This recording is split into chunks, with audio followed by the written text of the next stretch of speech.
how did they create that kind of a perfect cylinder? Is that stone? Yeah, it's stone. Looks like metal, huh? It does, yeah. Yeah, it's stone. And you can also put, this is a cylinder, and you can immediately think, like, did they use lathe technology to make the cylinder, right? It doesn't look chiseled, right? No, it would have to be a lathe, right? Yes. Yeah. Yes. And if you go, but actually you think this is really advanced, but if you do short tempo,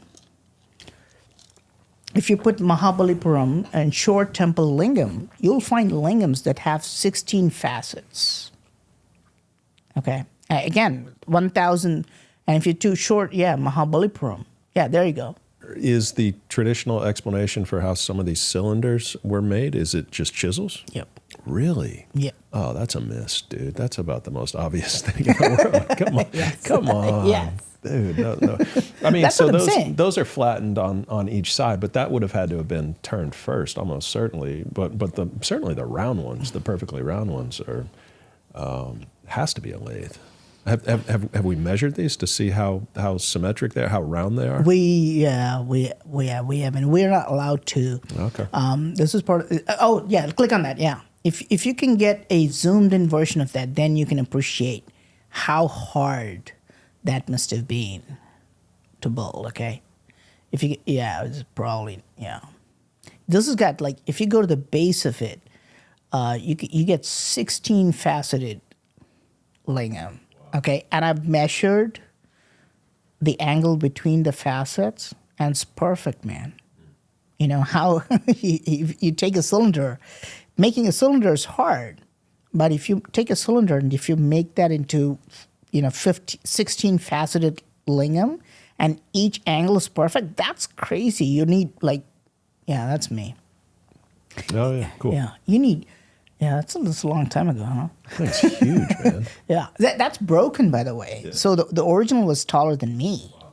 Yeah, so I've measured that, and you can see the angle between the facets. If you look at the video, that angle is perfect. That means that, like, how the heck did they do that? They must have used machines to create these lingams, and of course, nobody looks at it from this angle. People are like, oh no, it's easy to. Where would you start? The lingams, and the funny part is you can literally, like, sometimes you can see your face. Okay. It's like a mirror in the polish. Yeah. Uh-huh. So it's like so advanced, and if you see that, you can show the measurements there with the angle finder, and it's perfect. It's the same. It's like 215 degrees or something like that between these facets.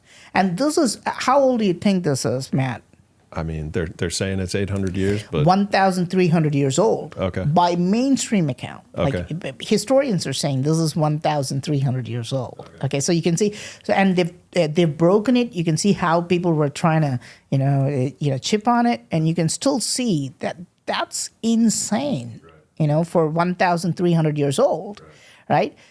So how did they make these lingams? This is evidence of advanced technology, And then we got lathe machine, And then we got pillars in a temple called Hoysala Temple.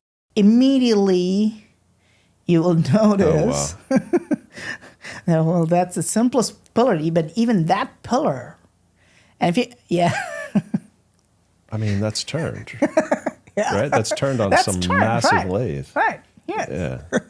Do you know how tall these pillars are? These pillars are like, that's a rotating pillar, by the way. That pillar rotated. But so are these have several components, though. So it's not one solid piece of stone. These are stacked, I'm assuming, and then attached to each other? For example, where that it starts to become like a cube, from that part all the way up where it just converges, that's one piece. Wow. Yes, that's one piece. Wow. That's not, But the base is different and the top part is different. So it's like a 3-part pillar, but what's in the center is all just one piece. Wow. So you're talking 5-6 feet of just solid No, it's like stone. more than 8 feet. Is it really? Yeah. Whatever's in the middle, that's 8 feet. Yep. That's incredible. Yeah, Yeah. and nobody's measured the X and Y axis of that to see what the variance is between the dimensions. No, yeah. Part of this is we still have trouble getting permission from archaeology department and government to do because these are functional temples. This is full of people Right. who come and who are worshiping Right. every day. So we have trouble with that.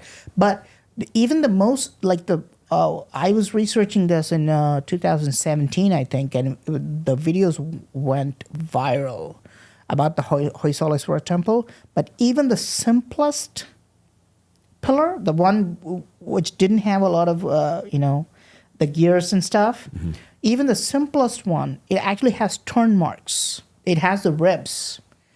If you zoom in on the flat surfaces, and you can see the reflection, and you can see the lines. Yeah, you can see the lines. Vertical lines or horizontal? You can see the horizontal lines. Yeah, right. Those are the turn marks, right? If I put that in a lathe and if I turn them, I'm going to get these circles around, right? Absolutely. And that's what you see.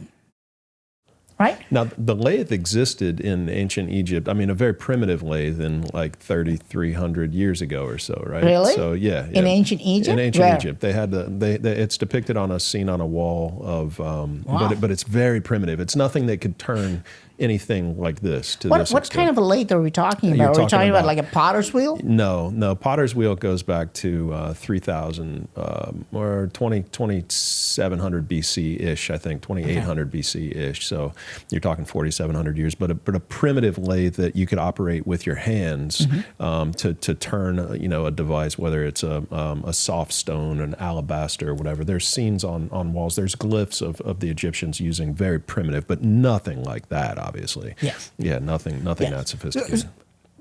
Oh, yeah, that one, huh? Yeah, that. Right. Wow, that's nice. Yeah. There's no like high quality pictures of this. This is already in the museum.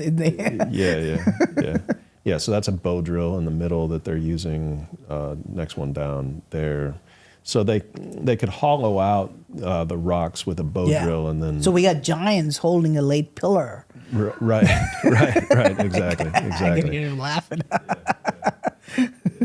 Yeah, that's one theory. So, but that's the explanation: chisels and just pounding on it, and that's how they made it round. With the lingams, the general explanation is that no, this is all hand carved. This was done with chisels, and then they polished it, type of stuff, which would be impossible in my opinion. What is the stone type on those? We got a variety of stone. We got volcanic basalt. The lingams are usually made of volcanic basalt type of rocks. Onyx. The walls are made of granite. The temple walls are mostly made of granite, soapstone. That pillar that you looked at, the lathe machine pillar, they were all made of soapstones. Soapstone is a unique type of stone. It's a little bit softer when you pull it out of the earth. Like it's a little bit softer, so it's not like very hard. It's not like granite. But I mean, like if I come to you, right? If I come to you and I give you like a tiny little thing, or like let's say 1 or 2 feet thing, and I say, can you make it into a cylinder? You could probably do it with you can just build a lathe machine. You can build a potter's wheel. But how do you turn a 9-foot rock? That's going to weigh in tons. Right. Even today, you'd have to like build a massive lathe machine. And archaeologists are accepting, yes, these are done using lathe technology. We just don't know what they were doing. So they gotten that far because the pillars are there. It's like there's no way to deny that. So the pillars are there, and we're not talking about 1 or 2 pillars. We're talking about hundreds. And the finishing of that pillar, you can literally see your face in those pillars too. And yeah, that one, if you zoom in, you can literally see who was taking the picture there. So and this is how do you do it with hands? They must have had advanced technology.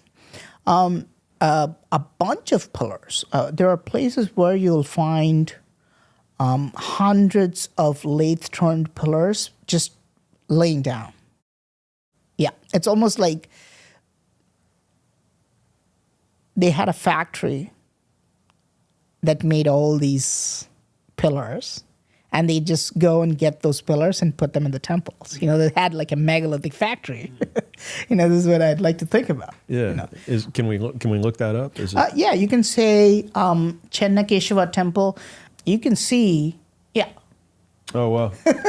So they're outside. Yes. So this isn't a part of a former temple. This is just pillars lying around that were going to be sold to temples. Yes. Huh.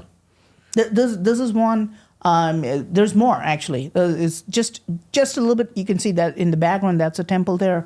But this is not. They were not building a structure over it.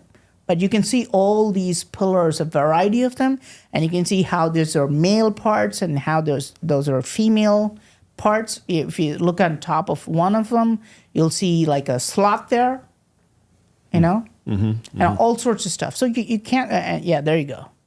Wow. Just everything stacked, right? All these pillars. So this is like a megalithic factory.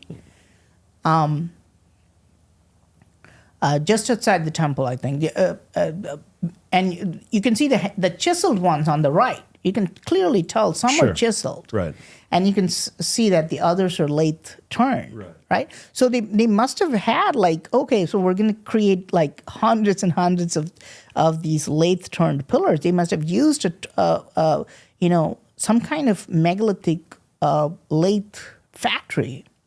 And of course, the question is, where are the tools, right? So where are dude? You just shown all this, but where's like the ancient lathe machine? Show us one evidence of a lathe machine. There's actually, I found a remnant of an actual lathe machine in Hampi. I think this is a remnant of an ancient lathe machine. Okay. All right. Let's check it out. So this is also. So yeah, if you see on both sides, you see those pillars. If they mounted a cross beam between those holes, if you keep dragging, you'll see on the bottom you can see the base plate, and if you can see the machine marks there. On those holes, if they mount, I literally tried to recreate that. I mean, this is of course like maybe 8 years ago, but literally, I tried to recreate that using motors and stuff. So literally how they would do. So that would attach, that would hold the block of stone in place, and then it would turn. Yes. The bottom would spin around and it would turn it, and then the top piece of it coming down holds it into place, and then what cuts it? That's a part, that's a tool bit that's coming from the top. You put up any stone on that thing. I think that's the stone, the cylinder, and if you just rotate it, it would make those marks. If you keep dragging it, you can see. So all you have to do is now create the rotating motion. I don't know how they did it, but this is the whole setup is still there, where there are like two pillars. There must have been something, in between them with a tool bit. And they would have played. We don't know how they did it, right? It could even be primitive technology, like they could put a couple of horses and rotate them around. Sure. It's fine. Sure. Right? Or maybe it's advanced technology. So this here was not. It's what is it supposed to be? If they're not saying it, nobody knows. Dude, that place, I mean, nobody even knows that. I just found that by accident. Wow. And when I showed it, even today, probably still lying there. Look at it. It's probably lying there right next to the parking lot, even now, I think. Wow. So that's the ancient lathe. That's what they were using. They don't accept. In fact, I'm a little bit surprised. Some Indians are like, dude, why are you saying that these are made of machines? You're like kind of insulting us. I'm like, dude, we're saying we use machines. Yeah. 2,000, 5,000 years ago. You should be proud of it, But the evidence is right there in front of us. They were doing some type of turning, right? You see that? Yes, so the post itself would sit on that thing. and sit straight up and down on that thing, and that thing would spin. So the post itself is going to be spinning around like this, and so you would need something on the side to cut turn it, and then to cut it. Okay. to cut it, and the thing would Oh, I go. see. You're saying that's a rotating thing. Yeah, Okay. at the I bottom. see. Okay. Yeah, so the bottom would be rotating, and then you would have some tool that would come in from the left or Yep. the right that would cut it, and as long as it's rotating, it's going to make a Yep. perfect circle around it. Yes. So Yes. yes, that's fascinating, man.